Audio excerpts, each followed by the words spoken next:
وبرکاتہ۔ ناظرین آج میں آپ کے لیے درود تاج کے فضائل لے کر آیا ہوں۔ درود ایک بہترین دعا جو ہر مصیبت آنے پہ پڑی جاتی ہے، ہر آفت بلا پر کوئی مسئلہ آنے پہ پڑی جاتی ہے، ناظرین جو بیماری آنے پہ پڑی جاتی ہے، اس لیے ناظرین جو اسے پڑھے گا انشاءاللہ بہت زیادہ فائدہ حاصل ہوگا۔ میں آپ کو فضائل بتاؤں گا، ناظرین پہلے ویڈیو کو سبسکرائب کریں، ویڈیو بات کریں، آل جزاک اللہ خیرا۔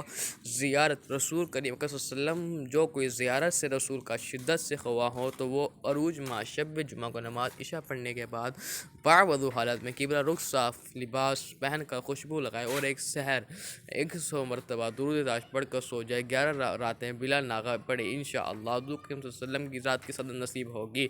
کشائش جس کے لیے روزانہ نماز فجر کے بعد 7 مرتبہ پڑھنے کا معمول بنا لیں، کبھی رزق میں کمی نہیں آئے گی۔ تذکیر اخلاق کے لیے نماز عشاء کے بعد باوضو روزانہ بلا ناغہ 111 مرتبہ 40 مرتبہ مواتر پڑھیں، جس کی طرف نگاہ کریں گے وہ مسکر ہو جائے گا۔ ناظرین میری یوٹیوب چینل کو سبسکرائب کریں، ویڈیو واچ کریں، آل جزاک اللہ خیرا۔